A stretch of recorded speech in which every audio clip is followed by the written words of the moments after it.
Wake up, wake up. It is week 18. Happy January the 3rd. Welcome to Wake Up, brought to you by Sam's Chowder House.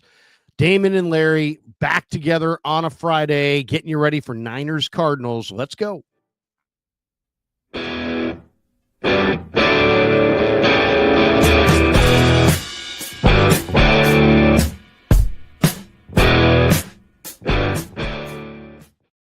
Yeah, Friday, January 3rd, indeed. Happy New Year, everyone. Great to see you back here. Thanks so much for riding out the string with us. We've got the final game of an otherwise miserable 49ers season on tap for Sunday. It's the Arizona Cardinals, and we're here to talk about it, what the priorities are, how they should get through it, and what the offseason will begin to look like. It's great to have you here. Thanks so much to Sam's Chowder House for sponsoring. As always, great to see our friends at the Chowder House. Hopefully they had a nice little break and are ready to kick off 2025 in a great year down there. I'm going to go get a bowl of chowder, I think, before I officially get back to work on Monday. Could be this weekend getaway. And look, Larry, I think we should let everyone know that your right eye is got a little pudding in it. You got maced or something. I don't know what's going on, but a lot of people are looking at you already going, well, what's up with Larry's eye there? Yeah, it's on my right eye. This would be my right eye. This would be my left eye. Right. But yeah, no, just fell asleep on the couch watching too much football, and I wear contact lenses, and so I woke up this morning with a red left eye. So there you go. I'll have to let it calm down a little bit. But yes, right eye good, left eye kind of red, and not that. We're not putting Larry on IR. He plays hurt. He's not going anywhere. Did you see the news today? Indiana's quarterback, Curtis Rourke, just played the entire year with a torn ACL.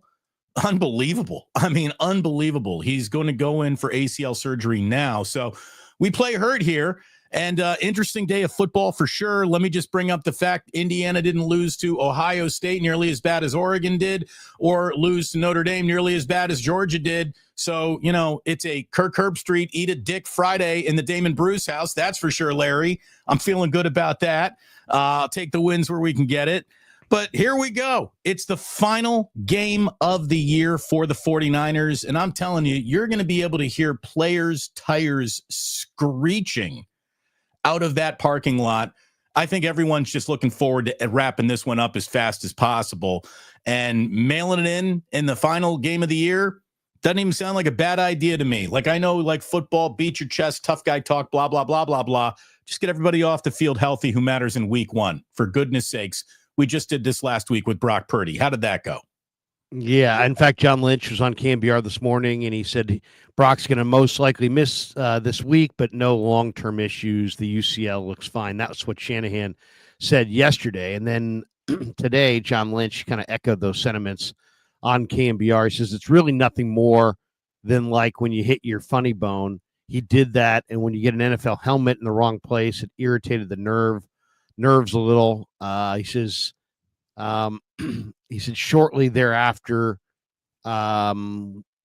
he was like, basically, I guess initially the severity of Purdy's injury was unclear. The early reports suggested an issue with the hand before later pinpointing the elbow as the problem area.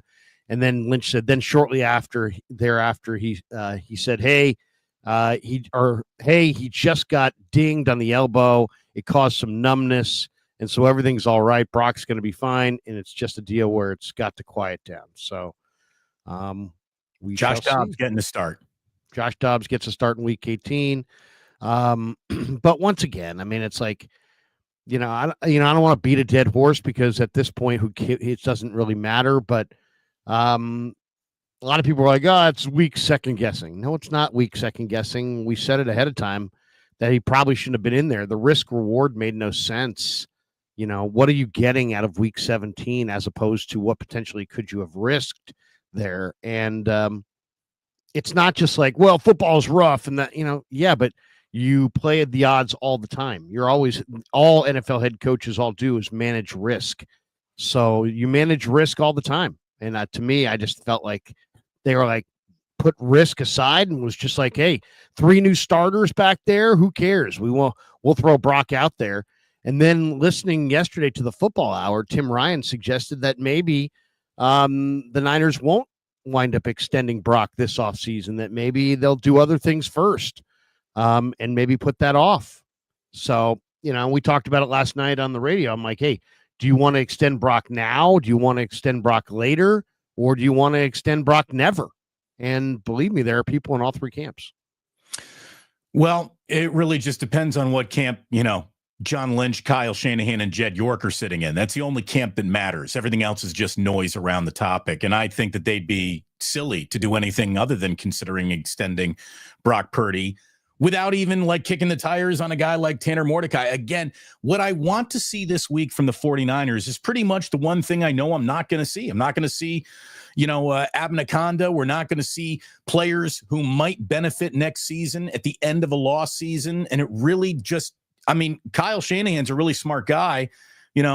Mike Silver's book is called, The Why Matters. Explain it to me. Why are you doing this? I don't think Kyle can explain to me how he has gone about managing the end of this lost season to the point where I would really understand it, because there are questions that I think it would be smart to answer now going into next year rather than just leave them as questions. And, I guess one of my questions would be, so it's Josh Dobbs going in week 18. Well, then why was it Brandon Allen in Green Bay? Why was it Brandon Allen in Buffalo? Why did this team go to not Josh Dobbs if Josh Dobbs is the backup quarterback when that was an opportunity that was there? Was Dobbs hurt? Is that why Brandon Allen was in there at that time? When it comes to, publicly acknowledging who's really hurt around here, I don't trust the 49ers any further than I could throw them collectively. I think they lie about injuries or mask the severity of them and have done that all year long. So, explain to me how your quarterback room even works here, Kyle. I don't get it. Why did Allen? Because he likes Allen. Because he had Allen higher on the depth chart the entire season. I mean, it's not complicated. Week 18? Because he didn't feel like he played well. And he felt like Dobbs outplayed him and, deserves this start. I think ultimately, if you ask Kyle, and he kind of said it this week, he's like, they were on an even playing field. So he didn't really have Allen in front of Dobbs. He just gave Allen the start, probably because of seniority. And he thinks they're the same kind of guy. I mean, I don't know if he thinks they're exactly the same, but he obviously has them, 1 or, 2 and 2A. And he doesn't see a lot of difference between the two of them. So he gave Allen the first shot. He didn't look all that good. He's giving Dobbs the second shot. I asked Dobbs yesterday, I said, have you enjoyed your time here? Have you learned from Brock? Do you want to come back? And it was really, really clear that he gave me a long part of the answer was like, Brock was incredible and I learned this and that. And, I did learn a lot from Brock. But then when it came time to talk about, staying, he didn't say, hey, man, I've loved it here. I really enjoy it here. I want to stay here. It was like, we'll let that solve itself. In other words, I'm out of here. And I think when he got bypassed by Shanahan for Brandon Allen in that Green Bay game, he probably decided right then and there, hey, man, this is not the spot for me. So I'll say this. There's an awful lot of people who are like, Dobbs. You don't really have much to cry about when you're talking about you're backing a 3-11 quarterback. I mean, that's you're basically saying that, hey man, our 3-11 backup quarterback's better than your 2-8 backup quarterback. All right, whatever. Okay. If you want to say he's better, I'll go with you on it. Is he world's better? 3-11. That's well, I guess my point would be I don't want Josh Dobbs or Brandon Allen back as a backup quarterback next year. I don't think either necessarily fits the bill. Play Tanner Mordecai. I mean, I sound like a broken record. I think it's absurd. I asked that question as well. I said, are you going to play Tanner Mordecai? He said no, unless there's an injury. Yeah, won't even dress him, I'm sure. Won't even be dressed for the game. No. Abinaconda, instead of seeing what this young man has at running back, they're going to decide not to dress him for the game, I'm imagining. Any other quarterback? My guess is he'll be up. That'll be my guess. I don't know. We'll see. We'll see on that one. I think he'll be up. If he's not up, I would just sit there and go, wow. We'll see. I mean, let's just say this. If he's not up, he sure as hell better not be able to play, because if it comes out later that he could play and he was pretty good, you're going to look really bad. So if you think he has any ability at all, you may want to play him in week 18. Well, when it comes to losing the game, Larry, it's not going to be just an easy thing to do because the Arizona Cardinals, aren't exactly a world-beating football program themselves. They've lost 5 of 6. They have not been right since James Conner went on IR. And, this is two bad teams meeting each other. The only advantage Arizona really has is the games in their, on their field. And I don't know how much of an advantage that really is in any way, shape, or form, because there's probably going to be more 49er fans at the game than even Arizona Cardinal fans. That's just the way Niners fans travel. So, lose the game, you pick 11th in the draft. You win the game, depending on what else happened around that win, what the 49ers could fall, I think, as far as 13, 14, not below 14 or 15. So there really isn't much wiggle room. But I'll take the best draft position that you possibly can. So I would suggest the 49ers don't win this one and pick 11th in the upcoming draft. That would be my advice. And I'm sure the 49ers won't take it. Yeah, I mean, it's negligible. It doesn't really matter. I mean, this just doesn't matter. I mean, you're going to have to make the right pick no matter what. Obviously, the higher picks, the better, but it doesn't matter. It's 11 versus 12, 11 versus 13. I mean, it's all pretty negligible. I mean, really what you just want to make sure is that you finish and you get whatever answers you need to get from the players that you have on your roster. But this thing has just been an ugly season start to finish. And it's just a matter of, what do you do going forward? I mean, they the one thing the 49ers have tried to do almost each and every year since Super Bowl 54 is do as little change as possible, believing they're on the doorstep. Now that belief is totally squashed. They're not on the doorstep. They're several moves away from, getting back into the Super Bowl picture. And so this idea that they need to run it back, I think, needs to be off the table. And then to me, it's all about uncomfort. Everybody down there is too comfortable. I mean, you can hear it in their voices. Shanahan talks about Schneider. He's doing a hell of a job. Shanahan talks about, Sorensen. He's doing a hell of a job. Everybody's doing a hell of a job. But guess what? Devondre Campbell 3 weeks ago was doing a hell of a job, according to these guys. So I'm sorry if I don't believe you. You know what I mean? Devondre Campbell was not doing a hell of a job. And yet 3 weeks ago, before he went AWOL on the 49ers, according to Nick Sorensen and Kyle Shanahan, he'd never looked better.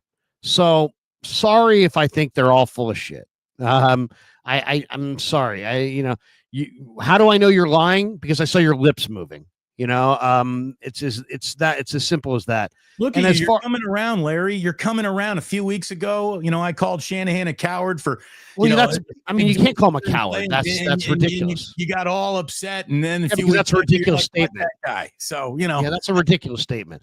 I mean, you're putting real human stuff on football coaches because of football decisions. That's not about. It was a cowardly football decision at the time. Cowardly. Cowardly is running away from bad guys or whatever. It's not.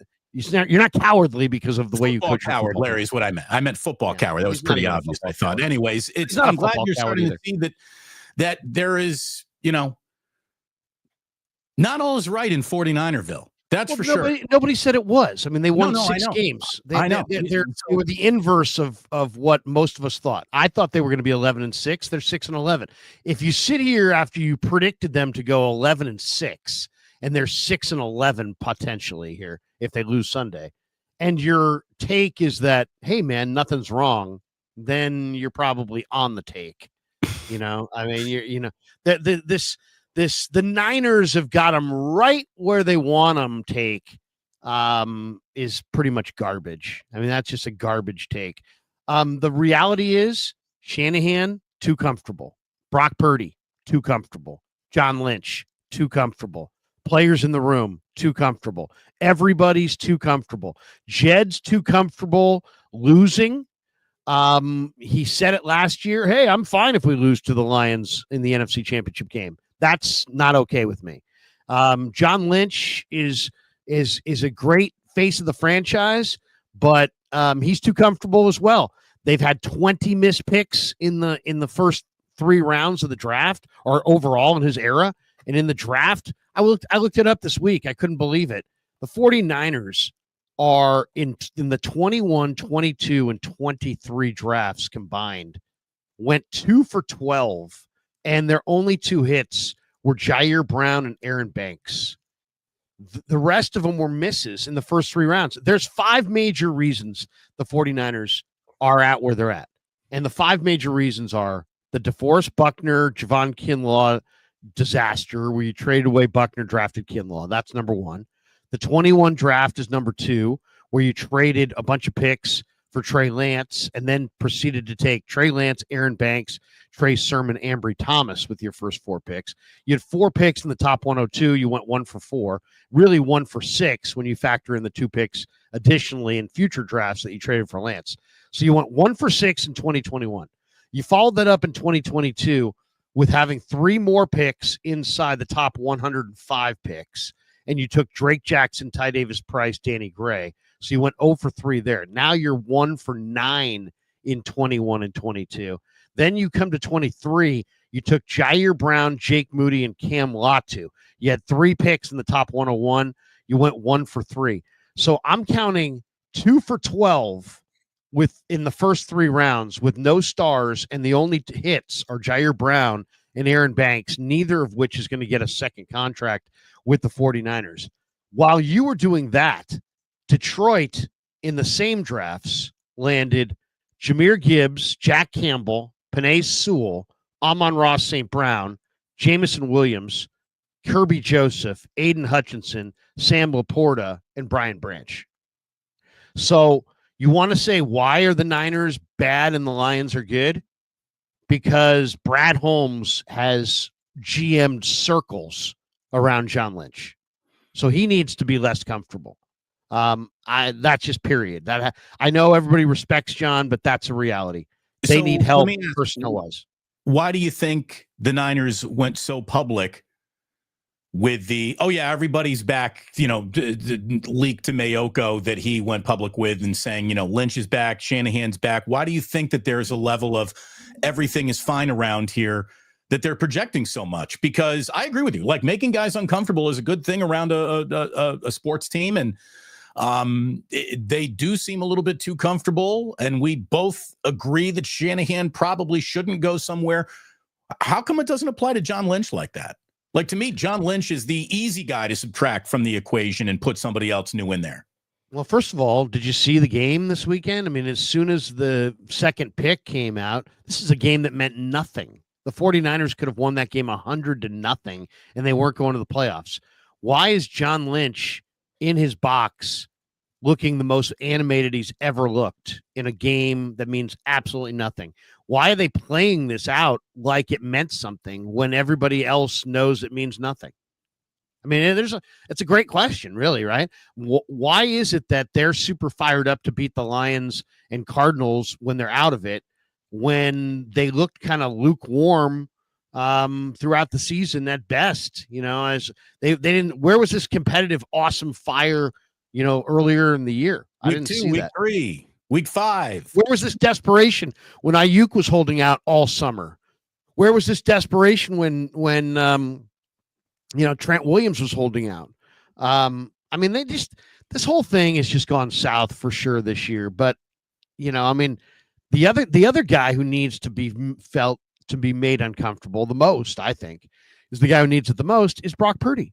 Brock Purdy is a great competitor, but Brock Purdy is not a top-tier quarterback. Brock Purdy's a second-tier quarterback, but he's a great competitor. But you took away his competitive fire. It's like giving somebody who lacks motivation a long-term guaranteed contract. You just killed all of their motivation.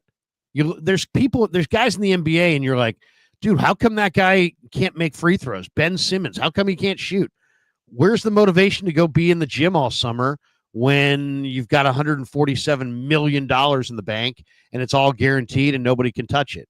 It's like, you know what? You're going to do, you've taken away their motivation. Yeah, no, Sometimes it's the Marvin Hagler. It's hard to get up and do your road work when you're sleeping in 10,000 count thread sheets, and so yeah. I mean, unless that guy is a self-starter, like here's the thing, like the reason why I never had any problem with paying Nick Bosa, and the reason why I got no problem with Nick Bosa as a player is because that guy comes ready to go every single chance. There isn't an ounce of fat on him. You could pay him a king's ransom. There isn't an ounce of fat on him. He's a self-motivator. He's a self-starter. Kevin Durant, kind of the same guy. Really doesn't matter what you're paying him. That guy wakes up, he goes to the gym, he goes home from the gym after he plays the game. He just gym rat, nothing but gym. Steph Curry, same way. Give him all the money in the world. He ain't taking any days off. That is not how most athletes are wired. And you know who I think might have fallen into this maybe more? Debo, a little bit. Debo got that money and sort of took a little pressure off of himself, don't you think? I personally don't. I just think that has run out of juice because I think all guys who run through people get to 28, 29, and they kind of run out of juice. So I think that's what's happened there. He may have let himself go weight-wise, but I don't see people talk about his weight all the time. That's just his body type. He's always going to look kind of bulky. He's pretty lean. He's pretty lean, actually. If you look at him and if you see him practicing, he's pretty lean. But I just think that you run through people for 3-4 years. All of a sudden, you look up and there's a price to be paid for running through people, and that's the price that they paid. But I mean, to me, the 49ers need a little competition is the answer to everything. It really is. You don't like, what you're getting productivity wise at work out of your employees, bring in somebody else who outworks them and then either fire them or they'll get with the program and start working harder. I mean, competition, I think, is a good thing. And Brock Purdy was really, really good when they gave him nothing and said, you're just going to compete with Trey Lance and Jimmy Garoppolo. He was really, really good last year when they said, hey, you're going to be our guy, but if you don't play well, Sam Darnold is sitting right here. This year, shockingly, with nobody there that could take his job, there was some regression with the talent around him regressing. So some of it was the talent around him that regressed, but some of it, I think, is the fact that he knew he had the gig and there's not as much competition. So maybe you're a little bit smarter with the football. If you throw this ball wrong and it goes to the defense, your backup's going to be, you're going to replace your backup as the backup. So this year, I think they need to challenge everybody. Get a draft consultant. Definitely, change out your defensive coordinator and your special teams coordinator. There has to be some accountability there. Go for a more established defensive coordinator for sure. And then, as far as Brock Purdy, put another quarterback in that room that if Brock plays bad in September, contract or no contract, here is the next guy. Now, who's that going to be? Is it Kirk Cousins? He's available. Is it Aaron Rodgers? Is he going to retire? What's the best they can do as a backup? And after looking at Baker Mayfield, looking at Sam Darnold, looking at Geno Smith, you know what? I'm pretty intrigued by all the different relatively young reclamation project quarterbacks that are out there between Mac Jones, Zach Wilson, Justin Fields, Davis Mills, maybe Anthony Richardson if they move on from him. And then I kind of liked what I saw yesterday at a Riley Leonard as well. I'd be happy taking a Riley Leonard shot on day 3 of the draft, or your guy at Indiana. A lot of people, he's another day 3 quarterback. So, I would say be very clear in your thinking with Brock. Brock, we want you here. You're our guy, but we're going to keep drafting quarterbacks because, the trend is you need a Hall of Famer to win it. And you're not quite a Hall of Famer. We're going to surround you with the best we can, but we're going to also keep looking for the next quarterback. And just lay it out there. Just lay Let it me out ask there. this. Do you think Brock would hold out? Because it's good competition. We're not paying you. We're going to have you play out the final year of your rookie deal. You're still, we love you, Brock, in so many different ways, but you still are in this gray area that is in between. Let's get a deal on you, or let's pay you more than any other quarterback's ever been paid in the history of football. And we still don't know exactly what to do. So you got one more show it to us year here. And, you do show it to us. Maybe we'll start, in the middle of the year, we'll restructure or something like that. But, maybe the pressure that Brock is looking for doesn't come from the player in his rearview mirror, but the guaranteed contract that everyone says is coming, maybe not coming. That'll certainly get your attention. Well, I mean, it's a very dangerous game to play. Well, yeah, I mean, that you have to communicate. Okay, it can't be one of these. We communicated through our offers. No, you have to communicate and then make offers, not communicate through your offers. But here's the dilemma, and everybody knows it. The going rate for quarterbacks is $60 million. That's the top of the market.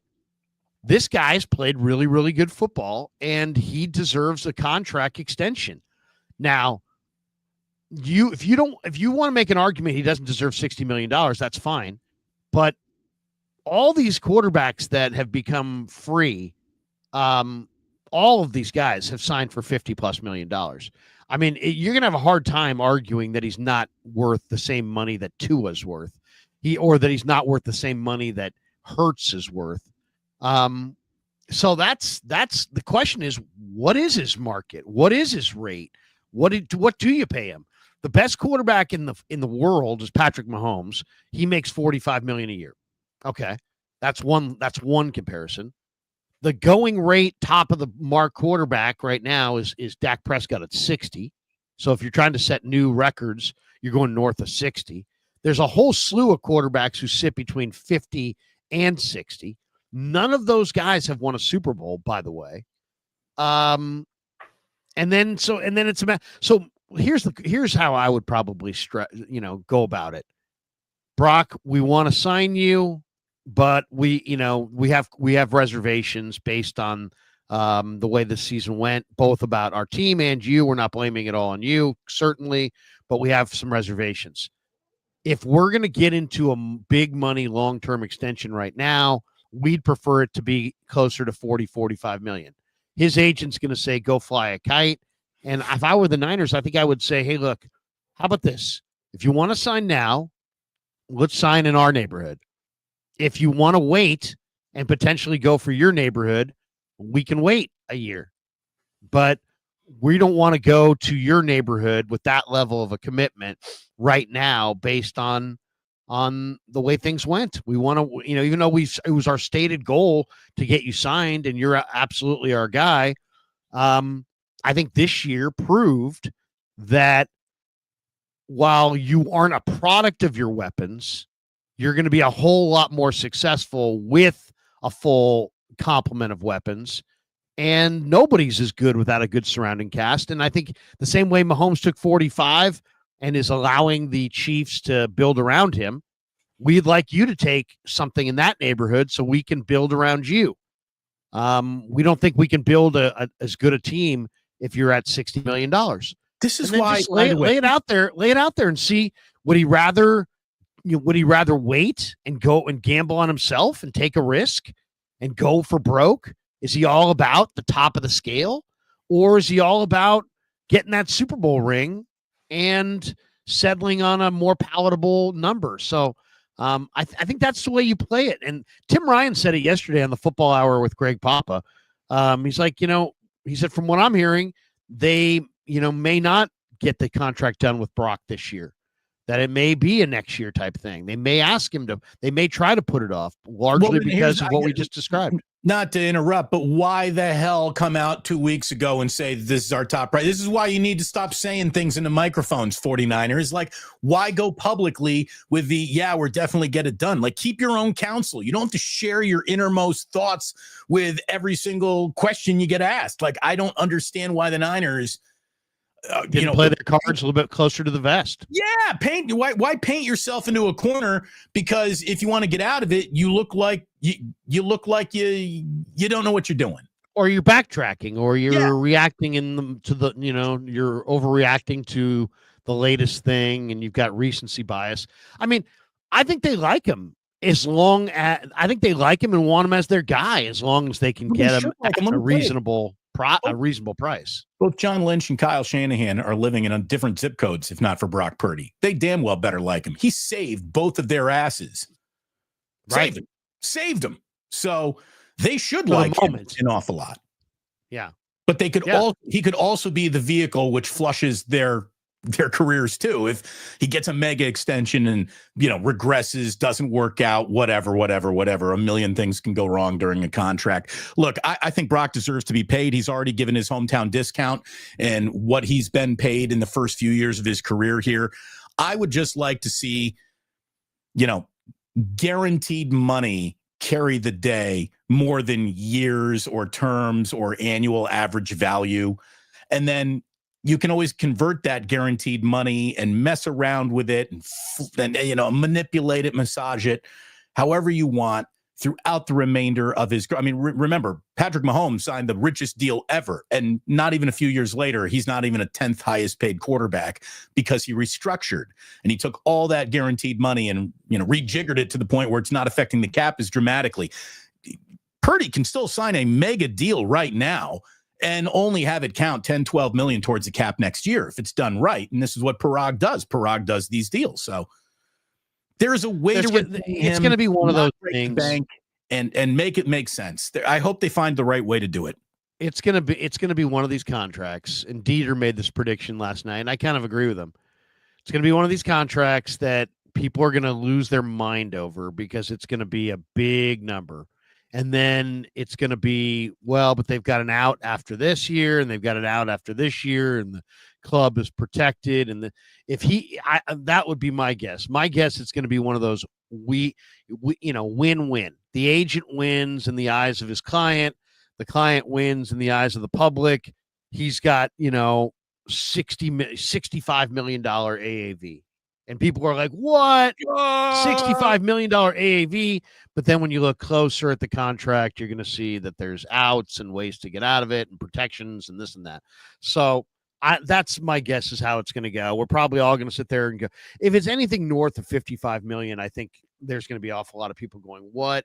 Now, here's the thing, though. You can't just ignore the market. You can't be like, well, you know what? There's all these quarterbacks making 50, and they don't have the resume of Brock Purdy, but they may have more physical stature. You just can't. You're not going to be able to make him the exception to the rule. Everybody's not going to get 50, 55, 51 to Goff. All these guys are making north of 50, mid 50s, and then all of a sudden Brock Purdy comes along. And they're like, no, you're going to make 28 or you're going to make 30. I mean, it's just not. It might be a great dream for Niner fans to be like, oh, we paid our quarterback nothing. He's willing to work for nothing. But the reality is that that's probably not the case. I mean, you're going to get a market value contract. Now, I would say it's advantage 49ers to kick the can down the road. Why? I mean, if you said to me, what's the biggest sports aberration you've ever seen in your life in any sport? There's no doubt. I don't even have to think about it. It's the 2021 San Francisco Giants. Easily the biggest aberration of all time, as far as what we thought they were and what they ultimately became. They're the winningest team in the history of the franchise that dates back to 1883 or something like that. So it was an amazing season. Why? What did people get out of it? Gabe Kapler. No, that's not what I get. Genius, Larry. Yeah, ran a genius out of town. What are we doing? I'm having an egg, and I just did a bicep workout. I like pepper. Pepper is my main ingredient and condiment. I don't use salt. I don't use ketchup. I don't eat bread. I've never had a crouton. I have a tanning bed. I sleep in a tanning bed. That guy is just the most annoying guy of all time.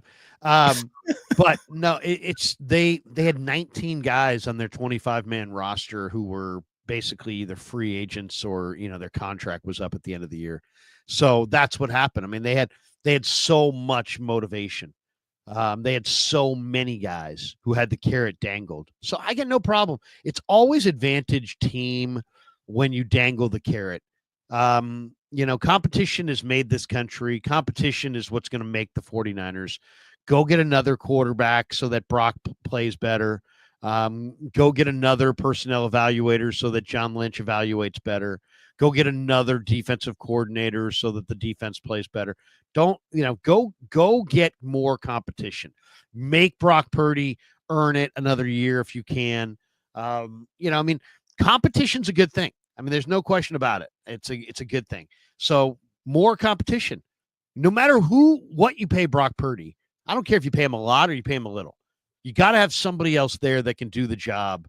Otherwise, I don't think you're going to get the best out of him. I just think that's the way he's wired. He's a competitor first and foremost. So let him compete. Don't take away that competitive fire from him. Look, as far as this show is concerned, there is only one zero competition situation in the Bay Area, and it's with our friends down at Sam's Chowder House. There is no competition in Half Moon Bay for the greatest restaurant in Half Moon Bay. It's Sam's Chowder House.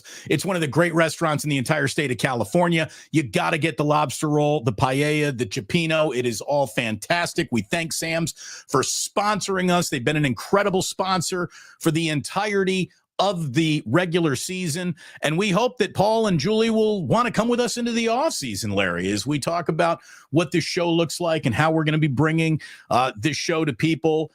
Wake up, what we're going to do through it with the off season. Obviously, through the draft, we're going to stay all over it. Maybe take a month off here or there. We'll figure it all out. But the NFL officially never sleeps here. And if the 49ers go ahead and lose, they will have won the competition for the 11th pick in the draft. I want to see him pick 11th. I do think that there is more value in 11 than there is in 12 or 13, especially if the name that is getting attached to this pick is a name that's really there. And I guess this is where we start talking about maybe some of the college football that we've seen over the last few days. And if you are a 49er fan and are inclined to start looking ahead at the draft, you've probably already run across the name Mason Graham. Mason Graham is a defensive tackle from Michigan. There are two defensive linemen from Michigan, Kenneth Grant and Mason Graham, who are top 15 picks in this draft for sure. Kenneth Grant is probably a top 5 pick. He is a beast. He's a monster coming out of Michigan. His teammate, Mason, not Kenneth Grant. You're talking about the other guy. What? You said Grant's going to be a top 5 pick. It's going to be Graham, I think. Excuse me, Graham. Pardon me. We'll see whether or not the 49ers are attached to either of these guys. I've seen Mason Graham be the guy, 2-time first team All Big Ten player, 9 sacks over 2 years, lots of pressures. This is a player that would fit well with the 49ers. And if you could get him there, oh my God, that's who you take. Yeah. I mean, there's a lot that has to happen between now and the draft. I mean, there's, you got the combine, you got the all-star games, you got the weigh-ins, the workouts. You got to figure out actually how big and fast each one of these guys is, and then make sense of the whole thing. I personally, I think this is a trade back draft for the Niners. This is, I don't know if they will, but I think they should. It's just there's a lot of good depth in this draft. I think personally, when just looking at it, it's a major draft for certain positions. Like every year, I mean, some years it's just really good at certain spots. This year, for example, well, I mean, there's a lot of great running backs this year. I mean, you're going to be able to find really good running backs, all the way after the draft. I mean, there's just so many good running backs. I've started to make my big board of who looks good across the board, and it starts with Ashton Gianti, who's the Boise State kid who ran into Penn State's defense. But there's Amarion Hampton from Carolina. There's Quinshon Judkins and Travion Henderson from Ohio State. There's Nick Singleton from Penn State. Those are the premier guys for sure. The Cam Scatabo kid from ASU is fun to watch. He obviously is a tremendous talent. But then there's this whole, group of day 2 guys and day 3 guys that are going to be amazing. Quentin Cooley from Liberty, Montrell Johnson from Florida. Marcus Yarns from Delaware, Ulysses Bentley the fourth, who ran last night for Ole Miss. There's a lot of guys. Le'Veon Moss from A&M. What's that? Niners really don't even need a running back, though. No, I'm just saying you asked me what was the deepest spot. Running back is a deep spot. I mean, wide receiver to me is kind of a thinner spot. I don't see as many great wide receivers, but, it's going to clarify itself. I just think they need volume. They need, the 49ers have a lot of needs. They've got a lot of needs. I mean, they've got to hit. I mean, that's the thing. I know the tendency is to want to trade up for fewer guys, so it's more sure things, but the reality is that the draft is not a sure thing, and that you could have just as much success trading back as you could trading up. The team that I would tell you to go watch, they played last night, but if they do a replay, is the Ole Miss Rebels. They have just so much talent over there, led by Walter Nolan, their defensive tackle, who's probably going to go in the 20s or late teens. And I think that would be my plan if I could trade back a few spots and start my draft with a guy like Walter Nolan. But yeah, there's Jackson Dart's getting drafted. Like that guy can play. Jackson Dart. I mean, they've got Trey Harris, who's probably the best receiver, if not the best receiver. He's one of the best receivers. He's amazing. Just watching their game last night, I mean, Trey Harris did not play. And they came out in that bowl game and they just put up a ton of points. They looked amazing in the process. Their offense, I mean, they just have, Lane Kiffin has the transfer portal thing going really well for them. I mean, they're playing, they're getting amazing guys. There's talk that they may get more amazing transfers next year. But to me, Ole Miss right now is a little bit of a factory. They were so incredible last night, 52-20 over Duke. And just looking at that game, watching it last night, Jackson Dart, 27 of 35, 404 yards, 4 touchdowns, no picks. He also ran 12 times for 43 yards. So Jackson Dart's an NFL player. Then you have Ulysses Bentley the fourth. He had 2 touchdowns. He was fantastic runner, receiver, running back. By the way, incredible name right there, Ulysses Bentley the fourth. He's awesome. He's an incredible. Then they got a tight end named Caden Prieskorn, who's really, really good. And they've got receivers up and down. Antoine Wells Jr., Jordan Watkins last night had 7 catches for 180 yards and 2 touchdowns. And he's in this draft as well. And he's thought to be a day 3 guy. And then on defense, it's an incredible array. I mean, Kari Coleman is an incredible linebacker. Jared Ivey's a great pass rusher. Trey Amos is a terrific corner. Prince Amunamalian from Florida State, the transfer. He's a hell of a player. I mean, Walter Nolan's a first-round pick. J.J. Pegues is a big-time defensive tackle / fullback. So, I mean, they just got a ton of guys. Chris Paul, their linebacker, is amazing. So, I mean, Ole Miss is amazing. It's going to be a really exciting, couple months here. But the 49ers need their equivalent of the 86 draft. In 1986, the Niners were on the heels of drafting Jerry Rice. And they had this great player, but they also needed depth. So what did they do? They traded back 3 or 4 times. I think their first pick might have been in the second round in the 40s. And then they proceeded to draft Kevin Fagan, Charles Haley, Steve Wallace, Don Griffin, Tim McKyer, Tom Rathman, Larry Roberts. I mean, you name it. It was like a who's who of big-time players. And what happened on the tail end of that? The 86 draft, they grew up in a year, right? 87, the Niners go 14-2. 88, they win the Super Bowl. 89, they win the Super Bowl. 90, they lost in the NFC Championship game. You could make an argument that on the heels of 85 Rice and 86 draft bonanza, the Niners built themselves the team that became the Niners of the late 80s and even carried into the early 90s. So the point is that here they are again, and they have tried to trade up and sign one guy, Hargrave, Lance, and it didn't work. But now they also need their 86 draft. And I know the tendency is going to be trade up, but they really need to trade back, accumulate picks, and then hit. It's funny how every team in football is basically trying to balance their roster on the teeter-totter of star power and depth. And the teams that, have ungodly star power at a specific position, like a Jamar Chase at wide receiver, Joe Burrow, you see how dangerous they are, yet you see how incomplete the teams around them are as well. The depth of Detroit has lent itself into a star power conversation, but I don't know how many just individual bright stars there as much as the collection of depth is impressive. And to me, like if you're offering me, which would you rather have? All the 9 Pro Bowlers from last year that the 49ers offered up and a problem with your depth or real depth or a lack of star power. I think to get through a season, you'll take that depth almost any time. Depth is what is needed to get through a football season more than star power, because stars can get extinguished on any one play.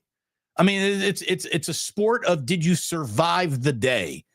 And it gets harder and harder to survive without greater depth in this league, and you just see it everywhere you look. Oh, it's no different than building a house. If you have depth, you have a wide base. If you have no depth, you have a narrow base. And you want the widest base possible, or so that house doesn't fall down. I mean, to me, it reminds me an awful lot of what happened with the Warriors. I mean, you gamble for big time guys because big time guys like KD only come around every now and then. So you always gamble. So you take those guys, but then all of a sudden they get hurt. And now you have this depth of talent, strength in numbers. You sold out for stars, and now your stars got hurt, and now you got nothing. Now all of a sudden you got a pretty weak team that was being propped up by stars. And that's kind of where the Niners have been in the last year. They were a team that was propped up by stars whose depth was eroding because of years of bad drafting, and it just was camouflaged by all those shiny objects in the window. There's McCaffrey, there's Ayuk, there's Debo, there's Kittle, but in reality, it used to be there's a great D line, but now there's Bosa. There's great receivers, now it's just one. There's great tight ends, now there's just Kittle. So I mean, it's just they've lost their depth, and so it's and now you mix in a McCaffrey injury, a Debo injury, an Ayuk injury, and all of a sudden you look up and you're like, oh, we're not that good. That's where they're at. Speaking of stars and Pro Bowlers, we got some Pro Bowl honors that I guess we need to talk about here. 4 Niners named to the Pro Bowl: Nick Bosa, George Kittle, Fred Warner. No problems with all 3 of them. Kyle Juszczyk.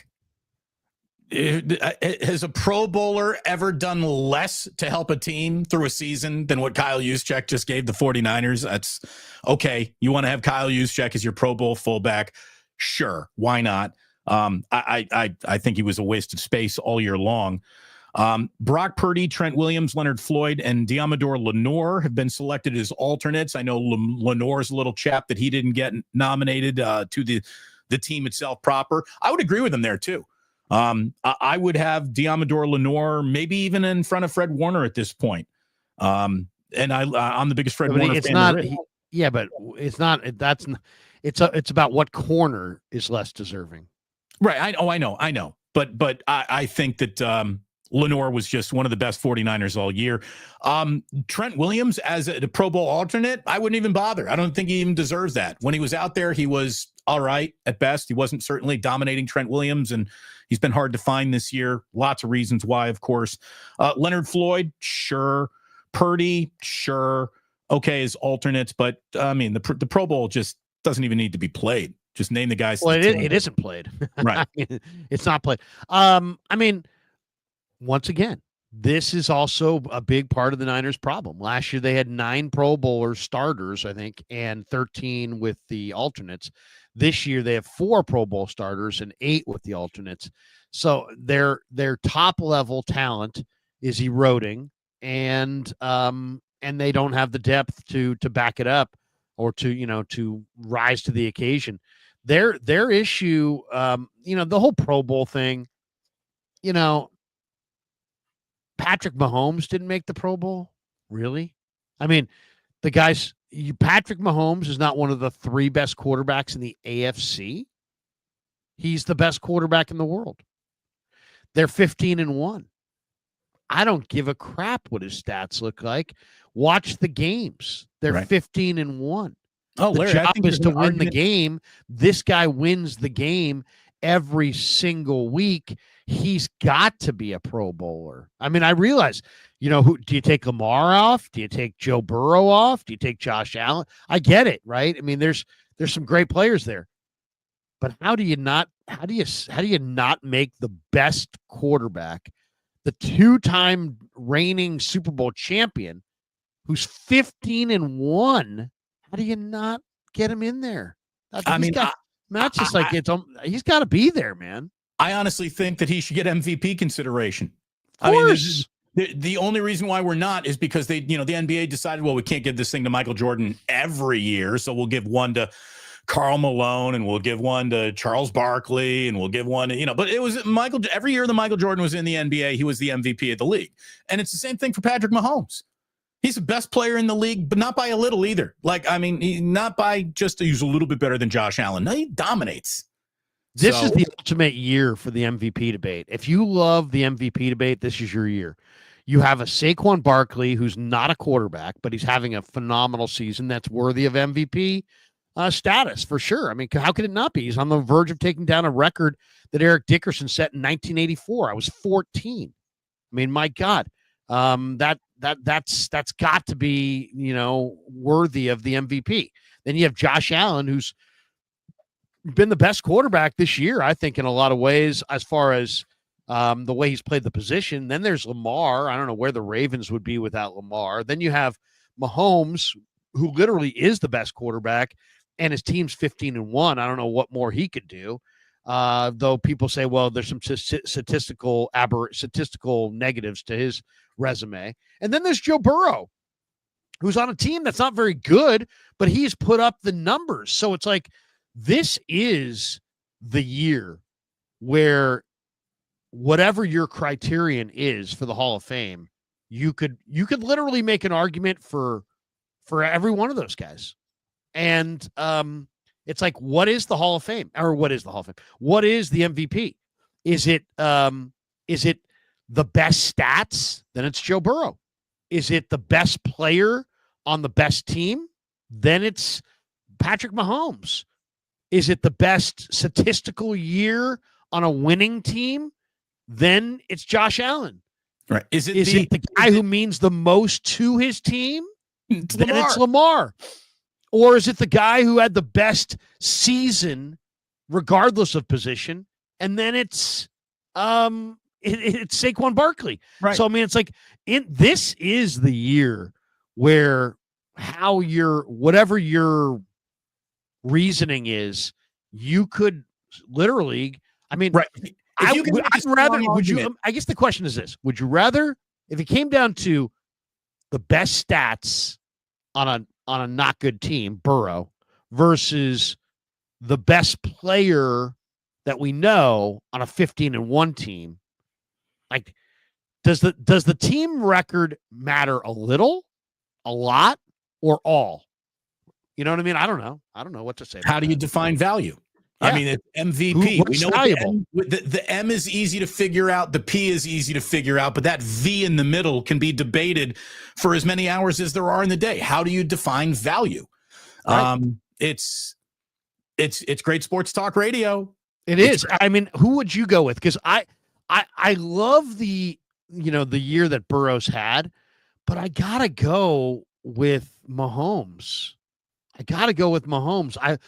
bet on Kansas City a lot this year. I watched a lot of those games. He wasn't great this year at times, but he didn't have Pacheco. But they still found ways to win all these games at the end. So, God, isn't that work? I mean, if we're going to say Brock Purdy's not him because he throws picks at the end of games, how do we not reward Mahomes for what he does at the end of games? Because he's perfect. And he's look, literally an instructional video on how to win. What are we going to do to, eliminate Lamar? Say, well, you shouldn't have lost to the Raiders. Well, that wasn't him that lost to the Raiders. That was the Ravens around them. But it feels like Lamar just got one. He's not going to get another, right? Like there's a little two, right? Bias. Right. So there's a little recency bias there. I think this year it will be Josh Allen. I think this is the year where he gets it. He's been, leaning forward to break the tape at the finish line and still coming up short for the last few years. I think it's his year to pretty much get it. It seems like a compromise, though, doesn't it? It's like, well, Burrow's got the best stats, and Mahomes has had the best season team-wise. So let's take a guy who's got not the best stats, but good stats, and he's had success. He hasn't had the same success as Mahomes, but he's had success, and we'll give it to him. It feels like I think this is Josh Allen's best chance to win a ring. But I'm a little old school on this thinking. I think I would still give the MVP to Mahomes. I'll tell you this, Saquon Barkley has been unbelievable all year long. Like, you want to talk about, right? Now we're going to factor in how did you play when you were up against it in a game? I don't know if anyone can say that they had a better year up against it than Saquon Barkley did. And obviously he's just a running back. He can't, control the play too much. He can just run with the ball or catch it. And he's been amazing all freaking year long.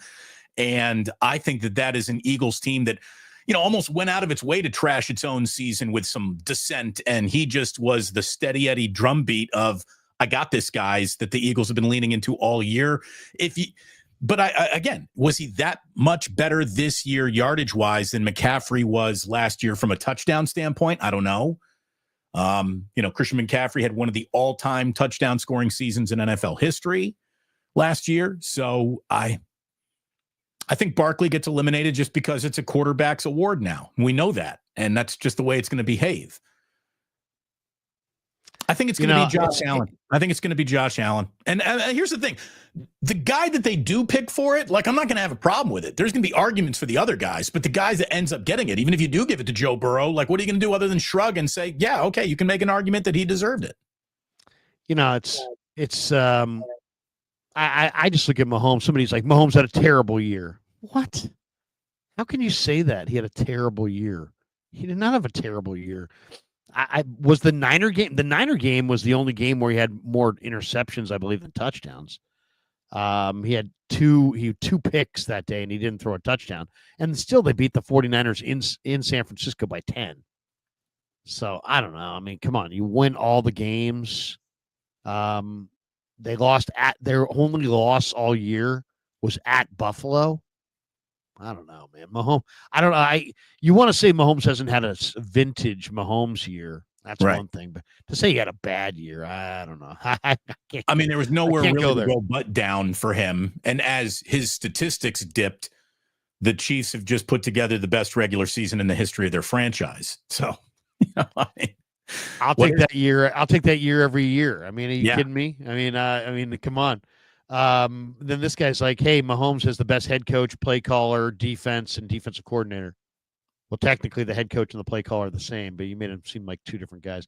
I mean, can you hold that against him, though? Is that, Yeah, I mean, yeah. So what? I mean, and what's your point? Every one of these guys has good players around him, every single one of them. And even Josh Allen. Josh Allen has been sacked less than any other quarterback in football. That line in front of him has been fantastic. Hey, you want to talk about another name that could actually enter an MVP debate? He'd get crushed statistically, and when it all said and done, what happened? But who the fuck are the Washington Commanders if anyone is under center than Jaden Daniels? I mean, that guy was as valuable to a winning formula, to a turn things around formula, as any player was in football. Jaden Daniels was unbelievable this year. Unbelievable. So, amazing. How great was that game the other night against Penix? How good's Penix, by the way? Did you see the way Penix played? It kind of makes you wonder what the whole Kirk Cousins thing is about, right? I mean, or maybe that's Penix being brought along slowly, but Penix is he needs to play. Like there's he's playing. Yeah. Yeah, he's playing. I mean, the Cousins thing is, that's the other thing. It's like, Kirk Cousins is not a very good starting quarterback, but he would be a hell of a backup quarterback. Could you get him as a backup quarterback? Would you, would the thing, this is the part where Kyle, I feel like, doesn't want there to be any kind of, bad vibes. So like I don't think he understands the competition thing as much as he wants there to be smooth sailing. But like Kirk Cousins would not make Brock Purdy happy that he's there. I'm sure Kirk would be a great backup, but you know what? I don't think it'd make me happy either, because Kyle's going to go right into that. I've always wanted to play Kirk Cousins, and now I got the opportunity to, and I'm going to give up on that. Yeah, I'm going to give up on one guy in the name of I finally got this guy, and like I didn't know, no Kirk Cousins. I don't want Kyle to have that lever to pull. I really don't. I hear you, but I mean, right now you don't have a good backup quarterback. I'm not about I'm not about making anybody comfortable anymore. They were comfortable this year. They didn't win shit. Everybody was comfortable. No more comfort. No more comfort. Everybody should be competing for their job. And to me, if Kirk Cousins makes Brock uncomfortable, that's all the more reason to have Kirk Cousins. But I mean, I'm just wondering, do you think Kirk Cousins is at a point? And I was asking my son this the other day. Do you think Cousins is at a point where he's now he is a backup on a really good team? Or do you think Cousins could be the starter for some teams? I mean, I know there's always a shortage of quarterbacks and he's got experience, but he's made a lot of money because he played on the franchise tag. He's probably made more money than anybody else. He's probably made the most money. If you look at quarterback play and the way his contract has come down, he's made a ton of cash and he's never won. And does he want to be a starter on, I don't know, who would he start for? The New York Giants? Maybe does he a starter on the New York Giants? Because I personally, like people say, Rodgers is going to retire. I'm pretty sure Rodgers is going to retire. But Cousins is interesting because Cousins could be a backup, and then I think, the Niners would make a lot of sense. Or is he just a little bit too good to be a backup? Is he going to be somebody's starter? I mean, I'd love to know what he wants at this point. If he was willing to take $5 million to be, Brock Purdy's backup, I could go for that. I hear what you're saying. Look at it this way. What's the Brock Purdy deal if he is signed 1-2? And if he's signed to a big one, I don't think you can be spending $5 million on a backup quarterback. Well, I mean, that's the thing. That's what I'm saying is, don't pay him $55 million. Pay him closer to $45 million and pay $5 million to Kirk Cousins to be the backup. I'd rather have. To me, I'm done. I'm done burying. I mean, I never was burying Brock Purdy, but I'm done listening to people bury Brock Purdy.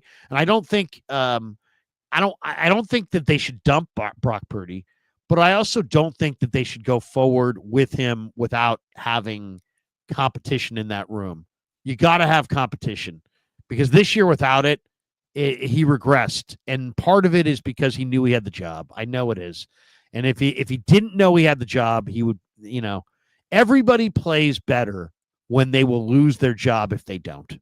Is the regression because he was comfortable or because his wide receivers couldn't beat man coverage, not for a game? Both. I think it was both. I mean, I feel like I got a pretty good handle on who the guy is. I think he definitely tried to shoulder more of the load this year, but I also think it was just a matter of, he's a competitive guy. I mean, if you go up to him and start talking to him about anything, I mean, you can tell he's a competitor, and they took away a lot of that, all the competitive deal this year. There was it's his job and only his job. All I'm saying is, if you are the man, don't you need to excel in that situation? I mean, really, like I know that we have the glaring and the lovely example of look at how good Montana was when he got pushed by Steve Young, but it's just human nature. I pretty much think that Joe Montana was going to be really good no matter what. Like had Steve Young never even been born, Joe Montana. He already was good before Steve Young. He was better with Steve Young. And Joe is just, I mean, it's like anything else. It's like, I mean, I think everybody's better with competition. Tom Brady beat out 7 guys to become Michigan's quarterback. I just think if there's competition, that's if you don't like the job someone's doing, bring somebody in to compete. Somebody in here says, right? What was it? Was it Drew Henson, Brian Greasy, and others. Lucian LaChance says, I'd rather the 49ers try to sign Zach Wilson. I brought up, reclamation projects to Dieter, and he was intrigued by Zach Wilson. What's Zach? I kind of believe that Zach now? Wilson was going to be their pick in 2021. If the Niners had the second pick and not the third pick, I think they would have taken Zach Wilson. Now, would it have worked out? I don't know.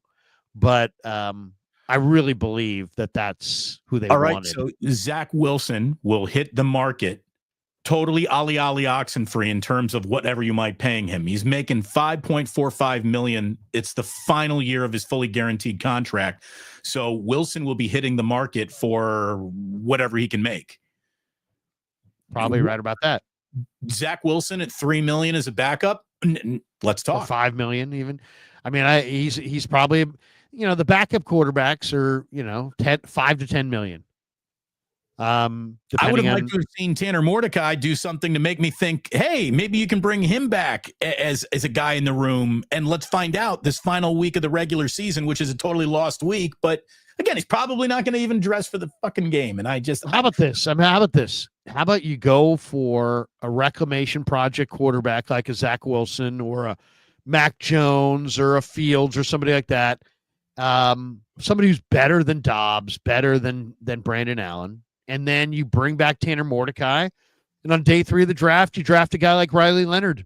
And then you go to camp and Brock's your 1 and your reclamation quarterback is your number 2. And let Tanner Mordecai and your day 3 quarterback of choice, I threw out Riley Leonard. It could be a couple other guys, compete for that third spot. And then, if whoever loses out is the practice squad quarterback, or probably most likely you wind up losing that guy to waivers.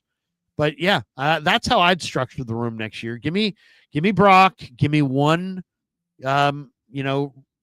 quarterback. The reclamation aisle is worth looking at. I mean, look at Baker. Look at Darnold. Look at Geno. Look at how many quarterbacks come into the league and suck. And then some of those guys are going to drift away, and some of those guys are going to rebound. If you can find the guy who's going to rebound, heck, I mean, that's a great bargain. So, by the way, we're getting a Jimmy Garoppolo start in the final week of the season. So if you're wondering, did it just get more handsome in here? The answer is yes, it did. Jimmy's going to start for the Rams against the Cardinal, or against the Seahawks? Is that who they got to wrap it up with? Yeah, I think so. I'm not sure who they're playing, but he will be starting for the Rams. A Ram team that's sitting Matthew Stafford. Why are they sitting him? Because they're resting him. They're getting him ready for the playoffs. So they're tanking. Can you believe the Rams are tanking? Tanking all the way into the postseason. Larry, let's check out some of the supers that have come in today. We haven't gotten to any of them, and then I have a little something that just proves our addiction to the sport of football to bring up at the end of the show today, and then we'll wave goodbye to everyone and send them on to a very nice weekend, hopefully. Joseph Ernberg, not playing possible good players like Tanner Mordecai and Izzy Abanaconda is football cowardly, in my opinion. Kyle's a good coach, but we can't defend him always. I would like to me, what I don't understand is why Kyle doesn't see the value in answering some questions about his own team. We just don't know how they have these guys evaluated. They may feel like those guys are not NFL. I don't know. Well, again, then we have to talk about why are they on your roster? What have you done in the last 12 weeks, or excuse me, longer than that, the entire season of practice to get them up to NFL speed? Like, there's a serious drafting issue and then a development issue that we can't have Jacob Cowing run a play from scrimmage in the final week of the regular year and the final week of his rookie season. He's just on punt duty where he's going to slip within the first 6 yards. I don't get it. Well, I really don't get it. Okay. Jacob Cowing, I agree, needs to play more from scrimmage. The one, though, that is criminal, if they don't give him a shot to play, is Tanner Mordecai. Why? Because I think it's pretty clear at this point. The one thing that the 49ers cannot say is they cannot say that they knew that Brock Purdy was Brock Purdy. They can't. No. Otherwise, you wouldn't have taken him with the last pick in the draft. Right. Every other player they picked in that draft pretty much stunk. So the only thing they really got out of that draft was Brock Purdy, and they took him with the last pick in the draft. So you can't really make an argument that you knew Brock Purdy was Brock Purdy. That's one. So two, since you know that Brock, and that seems like it's a common thing with quarterbacks now. It's like everybody knows what a good one looks like when they see it at the NFL level, but it's really, really difficult to project a college starting quarterback into the NFL with any certainty. And it's just failure ridden. And we've seen the failure. For that reason alone, you've got Tanner Mordecai, who had two really productive, prolific type years for Sonny Dykes in his offense, went to Wisconsin and solved the Big 12, played pretty well, has 4.4 speed and the best arm of anybody quarterback-wise on your roster. And you're not going to give him a shot.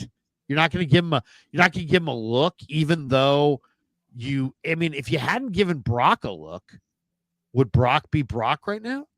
I mean, what did Brock Purdy need to become Brock Purdy? A chance, a rep, a game. Somebody had to put him in the game. And I'm not saying that Tanner Mordecai is the next Brock Purdy. I don't believe he is, but I know for sure he's better than Brandon Allen and Josh Dobbs. Let's find out whether or not he's even Tanner Mordecai. Okay, we don't even know if he's Tanner Mordecai. So let's find out if he's Put him out there. Is he good enough to have back in the mix next season in some way, shape, or form? They kind of admit that they like him more than, they kind of admit that they like him by they're like, hey, we really like Tanner Mordecai. That's why we wanted to keep him around. Well, if you really like him, then why wouldn't you play him at some point? I mean, and why wouldn't when would you play him if you're not going to play him now? So this guy's only going to play in a couple series in the preseason. It's like, get him out there. Let's see what he can do.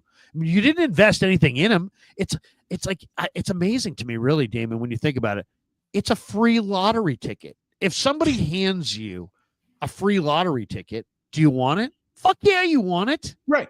The odds of you cashing it aren't good. Low. But you're giving me a free lottery ticket? Yeah, I'll hold on to it and see what I want. A free lottery ticket. Yes.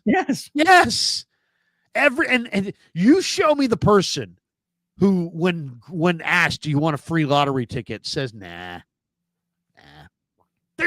It's a lottery ticket. Is it a dice roll? Yes. But do you want it? Yes. And it's like, you know what? This is a dice roll. If Tanner Mordecai goes out there and falls on his face and plays terrible, nobody is going to blame you guys for having him as your practice squad quarterback. But guess what? If he goes out there and plays well, they are going to credit you for being really smart. So why wouldn't you roll that dice? You can't lose. From my vantage point, the Tanner Mordecai dice roll is one that you should be eager to roll. You get a free comp to buffet and the Rain Man suite here. There's nothing. Here's the deal. There's no downside.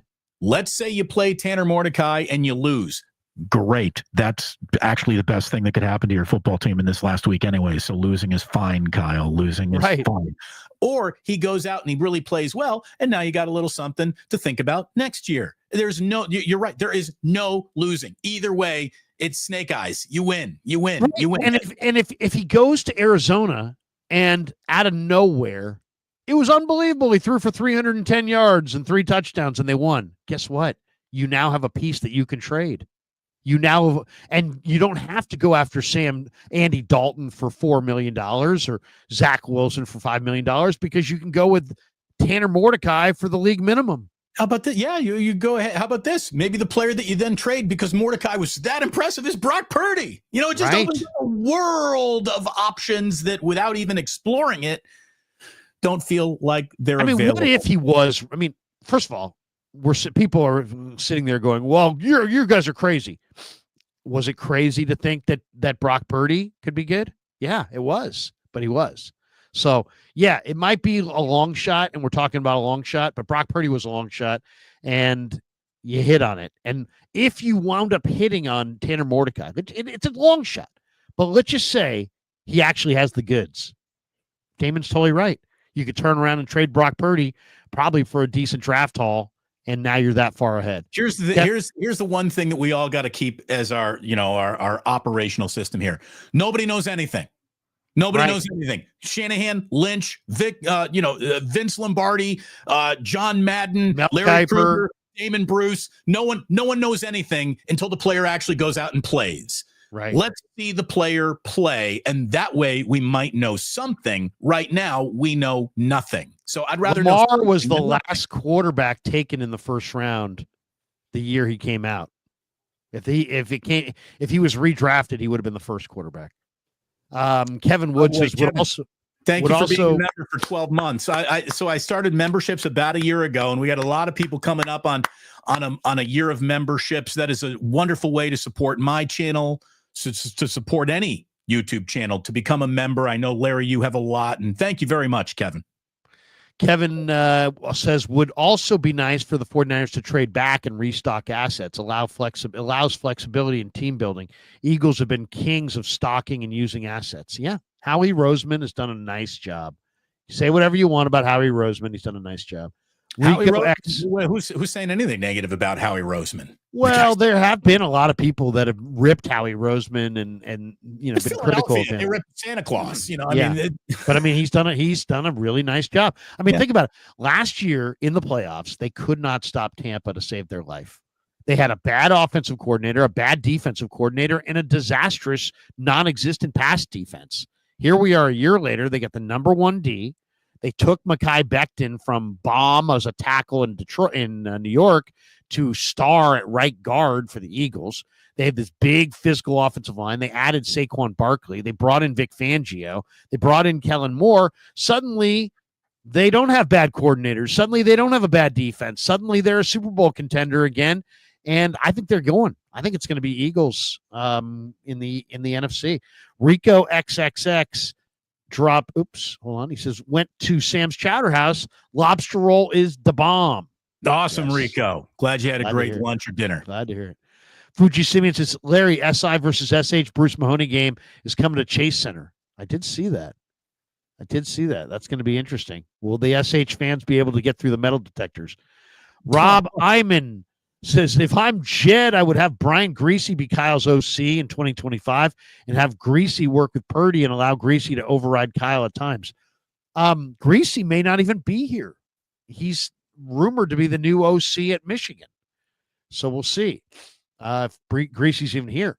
We got this one from Jorge Luis Sotelo. Damon, you like fish? Are you familiar with goose? You should check him out. Jillian and I went and saw him at the Warfield last year. Very good live. I am officially 81% sold on Goose. Yeah, they're good. Good jam band. Wow. Like them. Look at that.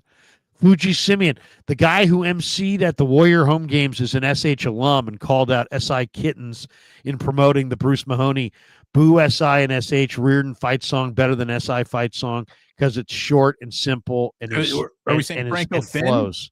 Franco Finn? Franco Finn, yes. All I gotta say is Franco Finn would have gone to SI if he had gotten in. He didn't get in.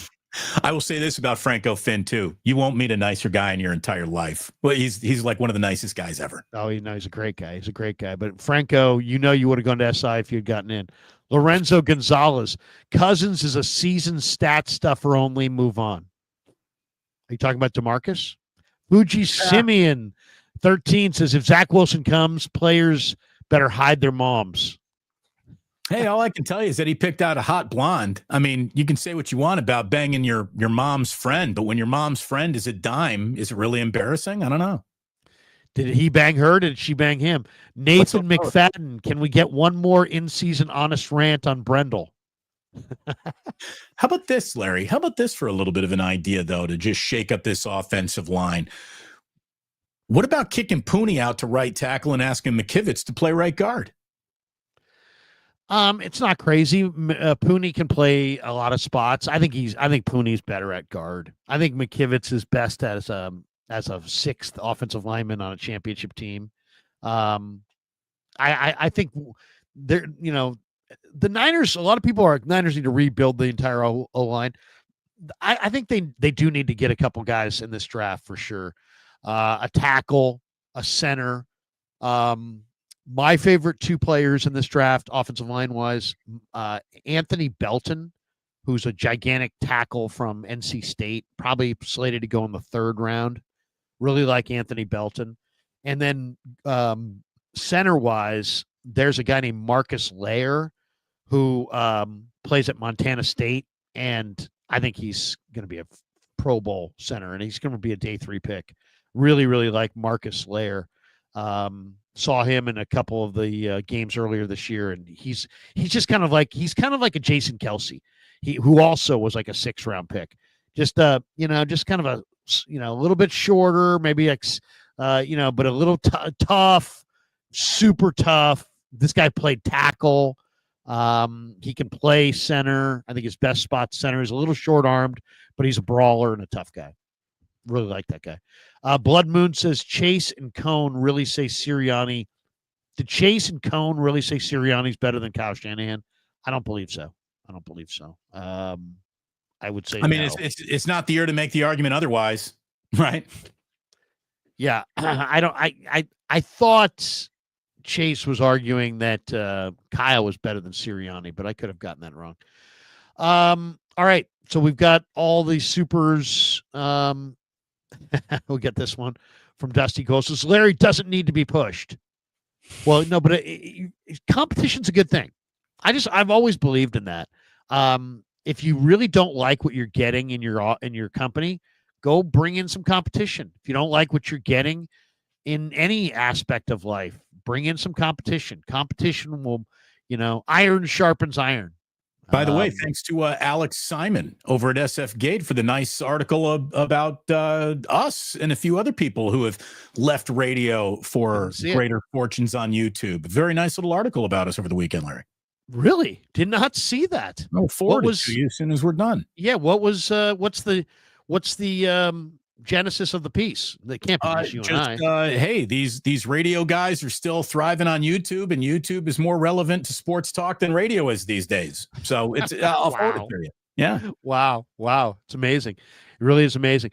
And if I can have a hand in elevating my radio brothers on YouTube, I'm all about that. And that, we have had Cy and Damon and Paulie and John Lund and some of these guys on. And I'll say this, I'm not doing it as a handout, or I'm doing it because these guys are good, and they all trying to show them the way, but I'm also, want to give them a opportunity to kind of say, hey man, I'm out here, I'm doing my thing. And you know what? Nothing really has happened other than the audience has migrated from the radio per se to this, right? It's all about the cell phone. When you get in the car, this doesn't pair to your car. Your car pairs to this. So this is the star, is the cell phone. So it doesn't matter if what you're on, radio, satellite radio, internet, YouTube. It doesn't matter where you are. You've got to figure out how to connect to people through the cell phone. And if you do, you're going to thrive. And if you don't, you're going to wither. Yeah. Fuji, thanks again. You're always very generous. This is not a Warriors show, but if you want some Warrior information, Cyrus and I at 11 o'clock are going to be doing a Warriors weekly show. So follow us over there. And again, Jorge says, thanks for making a challenging season fun. Thank you very, very much for watching. It's been a challenging year to watch and stay interested in this team all year. So we thank you and 49er fans. And I'll tell you this thing, Larry, whether the team is good or teams are bad, really doesn't matter. We're addicted to watching. And the last segment of today's show will be proof of that. Television would not even exist, by the way. Television would not even exist without football right now. 100 most watched shows of 2024, 70 of them were NFL games. 10 political contests, the debates, the conventions. It was a political year, obviously, so those programs around that did well. 3 college football games from the playoffs, 12 nights of Olympic competition, 1 World Series game. The women's Which NCAA one? title game. Did it say which World Series game? No, Probably game one. Yeah, it didn't say which. Sorry. Remember that game one was epic. It was with the Freddie Freeman walk-off. Yeah. Tracker, which is a show that came on after the Super Bowl. Say to say that Tracker would not have cracked the top 10 had it been placed anywhere other than the show after the Super Bowl. So you can almost give that one to the NFL too. The Oscars and the Macy's Thanksgiving Day Parade. 70 of the 100 most watched shows in 2024 were all NFL games. What is interesting about this, Larry, not a single NBA game, not a single NBA playoff or finals game, nothing. Not a single men's NCAA tournament game, not a single golf event, not a single NASCAR race, not a moment of hockey comes even close to cracking the top 100. So we really are living in a world where it's the NFL, then it's college football, then it's, well, I guess men's basketball, but the women are rating with a bigger audience on a singular day than the men do right now. Well, no, it's not, right? Though you said the World Series is in there, but not the NBA Finals. One World Series game. Yeah. One World Series game. No, I mean, it's all football. It's all football. I mean, people ask me all the time, hey, Krug, your first year on the channel, you talk tons of Giants. You put yourself on a lot of post games. And I did. But the Giants, were not very exciting. They were not a very compelling product. And, the worst 49er stream does, 3 times the best baseball stream. So, no doubt. So that's really what it's about. We're doing this for money. So, I mean, I'll talk Giants if the Giants today sign Pete Alonso, I will go live in the middle of a day where I wasn't planning on talking about the Giants at all. If they sign Pete Alonso, I'll go live. But if they're not exciting, I don't have to go live and if they talk sign about them. Sasaki, I'll go live with you. Yeah, they get Roki Sasaki. We'll all go live, and it'll be amazing. We'll do it live. We'll do it live. Will there be a live watch party, SF Indigo? Yes, and I'm happy to tell you that after several weeks of trying to coordinate this very hard to book guest, Paulie Mack will be joining me for the live watch party. We've had some great guests. Krueger joined, John Lund joined, my buddy Sam Batesh joined recently, and we're going to go ahead and have Paulie Mack join us in the second quarter for the watch party. I think we might have missed this one. I think we might have missed this on the super list. Who should the Warriors make? Fuji Simeon says, who should the Warriors make a move for? If it's Josh Giddey, then better make sure he knows the age of consent in California. I don't know the Giddey backstory on that, but I do like Josh Giddey. I think that the Warriors are in the mix for Vucevic. I also think they're in the mix for Jimmy Zion. Butler. Jimmy Butler. I don't want Jimmy Butler. I hope they're not in the mix for Jimmy Butler because Jimmy Butler's older. But Zion makes sense to me. He's 24. Eventually he'll get his body right, I think, and be good. He was really good last year. So and then Vucevic and Giddey make sense. The Bulls are looking to sell. The Warriors are looking for a big man who can shoot. I think you can get Vucevic for very, very little. I think you might be able to get Vucevic for a second-round pick, or maybe even a player in a second-round pick. I'll tell you what the Warriors should be entertained. The Warriors should entertain the unthinkable. Trading staff? No, I don't. It's look at it this way. It's the only way. It's the only way this whole thing. Look, they're not going to win. They're not going to win another championship this year. There's no move that I think puts them back into a championship conversation. And the entirety of the end of Steph's career is going to be a frustration around not being able to support Steph the right way. Trade him where? Where would he want to go? I don't know the answer to that, but this is why we have adults, not fans. I'm thinking the Knicks. Well, if I'm the commissioner of the NBA, I want him in New York with the Knicks. If I were just trying to do business on behalf of the Golden State Warriors, I'd be interested in Oklahoma City because nobody has more moving pieces and assets to flip than Oklahoma City does. I thought you were going to say Charlotte. What do you think of Charlotte and a deal for Melo?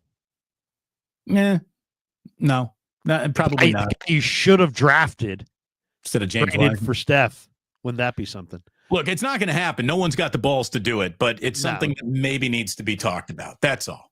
It'd be a talk radio segment if talk radio. Joe would rather not win and keep Steph and make the money than trade Steph, lose the money, and win. And I'm not saying that he doesn't care about winning over money, but I'm just saying he's leveraged himself on that arena. That's the thing. They're not going to kill the golden goose. And, Steph is the golden goose. And by the way, last night, he was incredible. I mean, couldn't miss last night. How bad is Philadelphia? Vintage. Oh, they're terrible. What is going on with Philadelphia? Any team that has Joel Embiid as their leader will lose. That guy is one of the biggest losers. They have him and Maxey, and they're just absolutely a tire fire. Awful. They're awful. Fuji Simeon says, who should the Warriors make a move for? If Giddey, then he better make sure he knows the age. I would say Vucevic and Giddey would be a nice ad. If you could get that. I think Zion's coming here. I think they're going to try to get Zion. I think he's going to get hurt on the flight opening a bag of pretzels. That's okay. He's still fun to watch.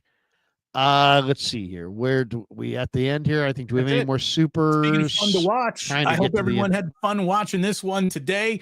Thanks again to Sam's Chatterhouse. Like and subscribe on your way out if you have not. Join me for a watch party on Sunday, and we'll put this burdensome season down once and for all. Thank you very much. We gotta get off of this terrible date that we've been on with the 49ers, really. As far as today, I'm headed down to camp for a little practice and a Shanahan presser and a little locker room stuff. And I'll be back at 6 for Niners Nightly tonight on Niners Nightly. John Dickinson stops by at 6:30. We'll get JD's thoughts on the Niners and the Cardinals, and we'll talk a little bit about the 5 moves that I think put the 49ers where they're at and the road back, and we'll talk a little bit about that. So that's coming up tonight on Niners Nightly. And then JD, I said hello. It's one of the hardest working men in show business right there. Who's that? JD. Tell him I said hi. Yeah, JD, absolutely. And then tomorrow morning, I'm back with you at 9 a.m. for a live stream. John Lund is going to stop by tomorrow at 9. Tomorrow at 10, I'll be back on the radio for 49er Forecast, which will be our final 49er forecast of the year, the day before the game. There's nothing to forecast. The game's in a dome. Weather's not a factor, Larry.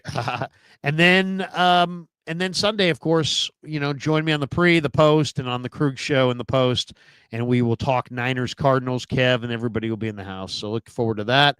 And that's going to do it for us. Hope everybody has a great January the 3rd. Happy New Year. It was a fantastic holiday season. I do think it's interesting that all of the home teams in the college football playoff, all of the conference winners are all out. Oregon out.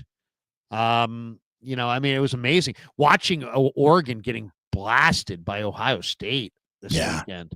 And I've been all over the college, absolutely all over. I had Notre Dame, I had Ohio State, I had ASU in the points. I've been absolutely killing the college. Let me tell you though, what's going to kill college more than anything else? It's just the greed. I mean, so congratulations, Notre Dame. You won the Sugar Bowl. Well, there are now 2 more games that you got to go win before anyone really gives a shit or pats you on the back. Your reward for winning a major bowl game is you just play more and more and more in the name of wringing every single dollar out of this sport. It does feel like it's been cheapened. And I'm going to tell you right now that this tournament, if they're going to keep it up, you need a reseeding after the second round. I think you got to go ahead and get these neutral site games just out of the mix. How are you going to ask a fan to go to 4 bowl games? Well, I agree. First of all, it's too much. It's too much. It was interesting the first round because all of the teams that were at home won. And that was interesting because we're not used to seeing college football matchups late in the year at non-neutral sites. And if you put college students in, an environment that's very pro them, then you get all that emotion and everything on your side. And it just seemed overwhelming. And it seemed like it was like Brock Purdy can go into Philadelphia and beat the Eagles, But man, nobody's going into Happy Valley and beating Penn State. You know what I mean? And Well, I mean, nobody's here's the going thing. into the Horseshoe and beating the Buckeyes. Indiana went and competed harder in South Bend than Georgia was able to compete against Notre Dame on a neutral field. They're better. I mean, they're better coached, and Indiana's. But at the end of the day, who won that game? Notre Dame. That's in South Bend, and they won by multiple scores, didn't they? So it's just one of those things where college students, Brock Purdy can go in and reverse the momentum. It's really hard for a college student to go into a den of a packed den of haters and turn the entire thing around. So I don't know. To me, I do though think I would like to see less neutral and more home. Because to me, it's the drama is awesome. What makes the NFL playoffs better than the Super Bowl? It's the fans and the venues. The Super Bowl's it's big and it's the Super Bowl, but it's kind of sucks compared to like the conference title game. And the same thing I think can be said for college. These college when you're playing it in South Bend, now you're playing in Happy Valley. Wow, you're playing in just some random bowl game in the middle of some city that's hundreds of miles away from both campuses. I don't know. By the way, what a tragic event for the city of New Orleans to have to go through and postpone the Sugar Bowl for one night. It was the right move to postpone the Sugar Bowl, obviously, and just very, very sad. Ike, who sponsors the channel, just opened up a restaurant in New Orleans, and he was there. He was on Bourbon Street about an hour before that maniac drove his truck right down the middle of the street, killing people. And it was an absolute horrifying scene. I have a buddy from college who brought his family there, and we're literally on Bourbon Street 2 hours before that happened. Yeah. And, just to see, now we're in an era where it's not just about camera footage and TV news. People have their phones, and to see the dead bodies, to see people just lying in a pool of blood, dead, knowing that they were just partying on New Year's Eve in the French Quarter, to see, literally people's heads that got smashed and their brains are, literally I saw that. Yeah. I saw that yesterday. And I'm looking at this going, oh my God, this is the most graphic thing I've ever seen in my life. I avoided watching it. I didn't want to see it. Unbelievable. I just stumbled into it. And all of a sudden there it was. And I'm like, oh my God, I cannot believe what I'm looking at right here. And just the unthinkable. Absolutely the unthinkable. It's just unthinkable. So our thoughts and prayers go out to everybody. You and I have been to New Orleans. We've partied right there. We've been right there. And it's just unbelievably tragic and very, very sad. So our thoughts and prayers go out to everybody affected. Be good to by each that other tragedy. this year. Make 2025 a year you're good to total strangers. That's what I'll try to do. All right, that does it for us. Thanks to all of you guys. Have a great rest of your Friday. And go out there and live a good, clean existence. And tell them that Trent Baalke sent you. No, go ahead. I thought you paused there for a second. I didn't know if you wanted me to go or not. Just wrap it up.